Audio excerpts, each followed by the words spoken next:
হরে কৃষ্ণ কৃষ্ণ কৃষ্ণ হরে হরে। তো ভক্তবৃন্দগণ, আজকের ভিডিওটি রয়েছে 28শে সেপ্টেম্বর রবিবার মহাষষ্ঠী তিথি থেকে 2 অক্টোবর বৃহস্পতিবার মহাদশমী তিথি পর্যন্ত এই 5 দিন যদি আপনার বাড়িতে তুলসী তলায় এই কয়েকটি কাজ করতে পারেন তাহলে পরিবারের সুখ সমৃদ্ধি ভরে থাকবে। পরিবারে যদি কোনো সমস্যা থাকে সেই সমস্যা মা দেবী দুর্গা এবং মা শ্রীমতী তুলসী দেবীর কৃপায় সেই পরিবারের যাবতীয় সমস্যা দূরীভূত হবে।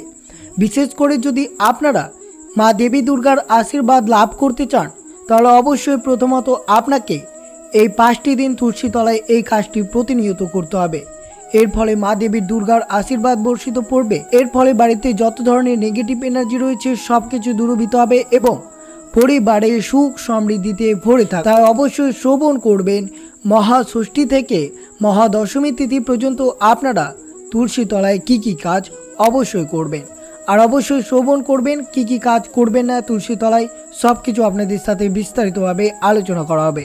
তা অবশ্যই ভিডিওটি আপনারা শুরু থেকে শেষ পর্যন্ত ভক্তি সহকারে শ্রবণ করবেন।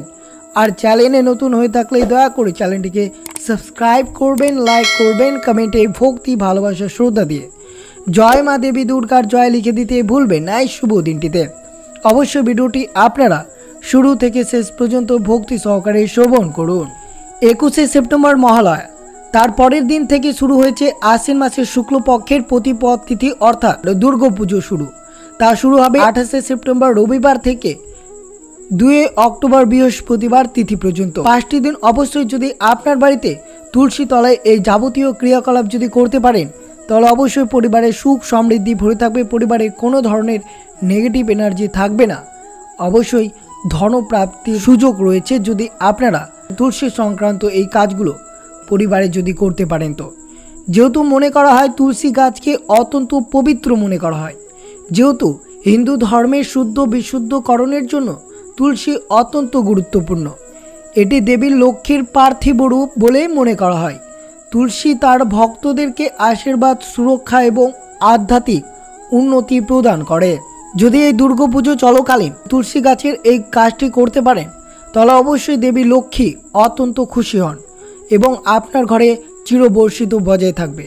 যেহেতু তুলসী গাছে দেবী লক্ষ্মীর বাস, তা অত্যন্ত পূজনীয় এবং পবিত্রর মাধ্যমে এই দিনগুলো অতিবাহিত করতে হবে আপনাকে। কথিত রয়েছে যে দেবী দুর্গার বামে ধনধাত্রী লক্ষ্মী এবং ডানে জ্ঞানদাত্রী সরস্বতী। তার মা দুর্গার 2 কন্যা রূপে পরিচিত হলেও প্রকৃতপক্ষে তারা পরমেশ্বর ভগবানের আদি শক্তি রূপে ভিন্ন ভিন্ন প্রকাশ। আদি শক্তি 3 রূপে হয়েছিল। সৃষ্টি কার্যে ব্রহ্মার জ্ঞান শক্তি রূপে সরস্বতী, পালন কার্যে বিষ্ণুর পালনকারী শক্তি রূপে মহালক্ষ্মী এবং সংহার কার্যে শিবের প্রলয়কারিণী শক্তি রূপে মহাকালী, যিনি দুর্গা থেকে অভিন্ন। আর সেই সঙ্গে দেবী দুর্গা স্বয়ং বিষ্ণু শক্তি মহালক্ষ্মীর প্রকাশ। তাই তো তার মন্ত্রে নারায়ণী বৈষ্ণবী শব্দের পুনঃব্যবহার। দুর্গাপুজোয় আবশ্যকীয় অঙ্গ হল শালগ্রাম শিলা বা নারায়ণ শিলার আর্চনা। নারায়ণ শিলা পুজো না করে ব্রাহ্মণগণ দুর্গাপুজো করে না। তাই অত্যন্ত শুভ হতে পারে যদি আপনারা এই দুর্গাপুজো চলাকালীন বাড়িতে তুলসী গাছ যদি না থেকে থাকে তাহলে অবশ্যই এই শুভ দিনে আপনারা তুলসী গাছটি রোপণ করবেন। বিশেষ করে বৃহস্পতিবার বিজয়া দশমীর দিন মহাষষ্ঠী থেকে শুরু করে মহাদশমী পর্যন্ত টানা 5 দিন যদি তুলসী তলায় এই ক্রিয়াকলাপ করতে পারেন তাহলে পরিবারের সুখে ভরে থাকবে।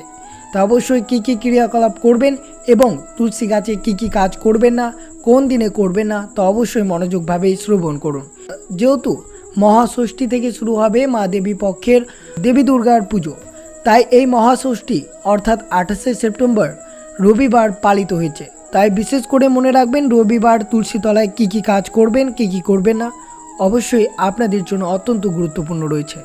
যদি এই কয়েকটি ভুল করেন তাহলে মা দেবী দুর্গা এবং তার ধনধাত্রী লক্ষ্মী অত্যন্ত ক্রুদ্ধ হতে পারে এবং সেই পরিবারের অমঙ্গল নেমে আসতে পারে। তাই বিশেষ করে সতর্কতার মাধ্যমে এই দিনটি অতিবাহিত করবেন। 2025 সালে 28শে সেপ্টেম্বর রবিবার সকাল 10:43 থেকে ষষ্ঠী তিথি থাকবে।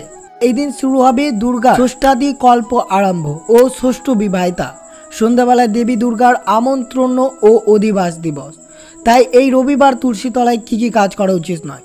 বিশেষ করে মনে রাখবেন 28শে সেপ্টেম্বর রবিবার তুলসী তলায় আপনারা ভুল করেও তুলসী গাছ স্পর্শ করবেন না, তুলসী গাছে জল দেবেন না। অবশ্যই মনে রাখবেন এই শুভ দিনে তুলসী গাছ স্পর্শ করা থেকে বিরত থাকবেন এবং জল দেওয়া থেকে বিরত থাকতে হবে।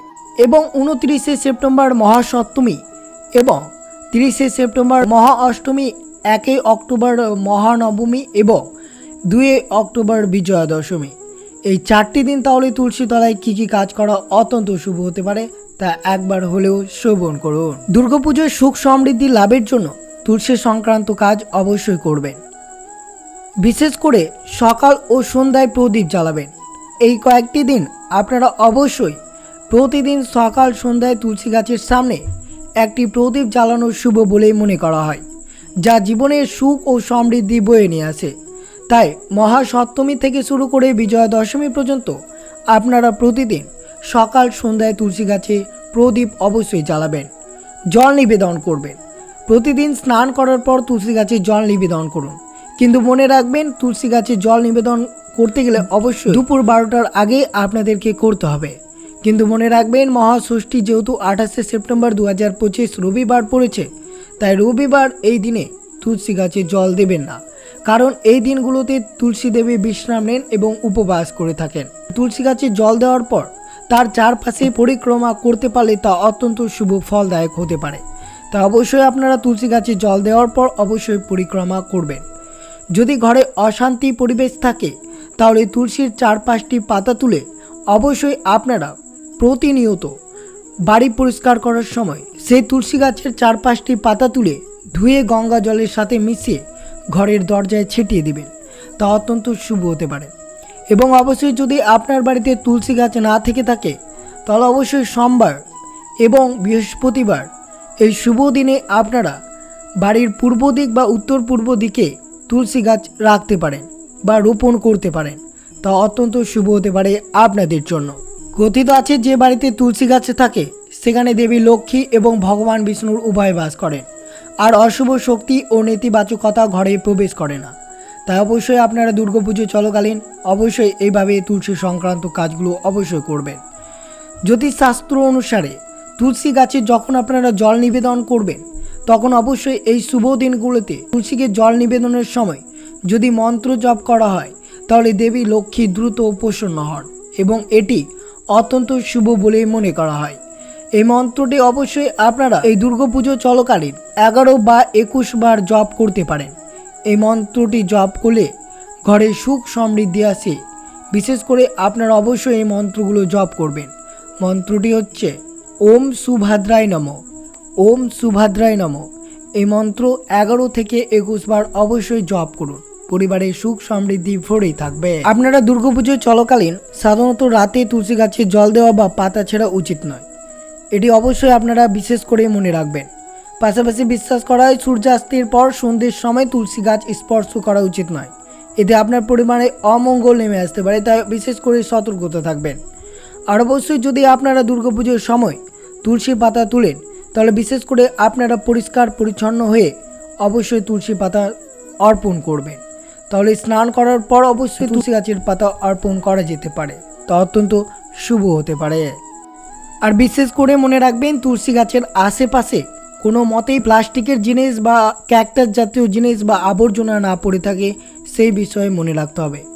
আর অবশ্যই যদি আপনারা বাড়িতে তুলসী গাছ লাগান তাহলে প্লাস্টিকের পাত্রে তুলসী গাছ কখনো লাগা উচিত নয়। বাস্তু মতে তুলসী গাছে শুধুমাত্র মাটির পাত্রে লাগাতে হবে। হলুদ ও লেবুর মিশ্রণ তৈরি করে পাত্রে শ্রীকৃষ্ণ লেখা খুবই শুভ হতে পারে এই শুভ দিনগুলোতে, বিশেষ করে সপ্তমী থেকে শুরু করে বিজয়া দশমী পর্যন্ত আপনারা এই কাজটি করতে পারেন। তুলসী তলায় প্রদীপ জ্বালাতে পারেন। এই দুর্গাপুজো চলাকালীন প্রতি সন্ধ্যায় ঘিয়ের প্রদীপ জ্বালান, সম্ভব হলে প্রদীপের সামনে হলুদ রেখে আপনারা জ্বালাতে পারেন।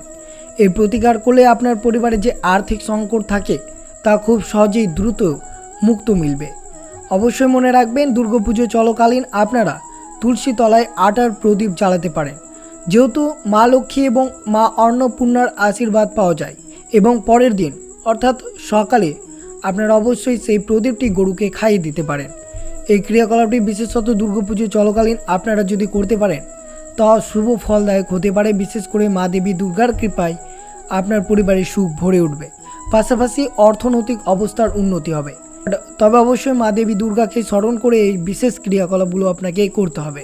যেহেতু তুলসী তলায় ঘিয়ের প্রদীপ জ্বালানোর আগে আপনাকে মাথায় রাখতে হবে সামান্য অক্ষত চাল রাখবেন, কিন্তু মনে রাখবেন কোনো ভাঙা চাল রাখবেন না। তারপর প্রদীপটি জ্বালাবেন।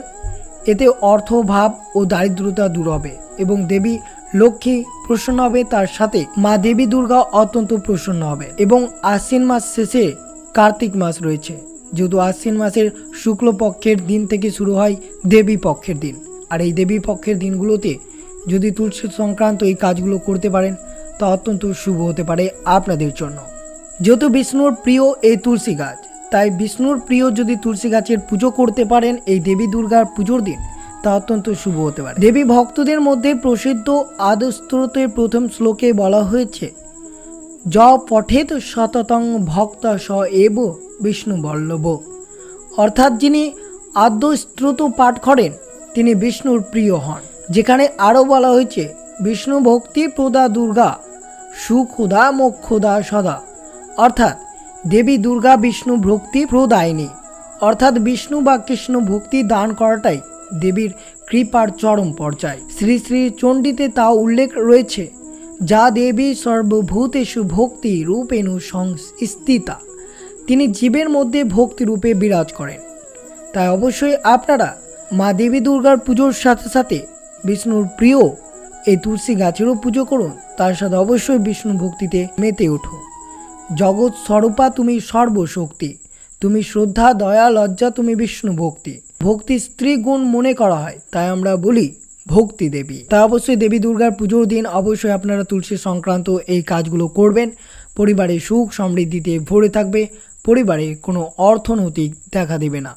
তো এই ছিল ভিডিওটি ভালো লাগলে অবশ্যই চ্যানেলটিকে সাবস্ক্রাইব করবেন, লাইক করবেন, কমেন্টে ভক্তি ভালোবাসা শ্রদ্ধা দিয়ে জয় মা দেবী দুর্গার জয় লিখে দিতে ভুলবেন না এই দেবী পক্ষের দিনগুলোতে।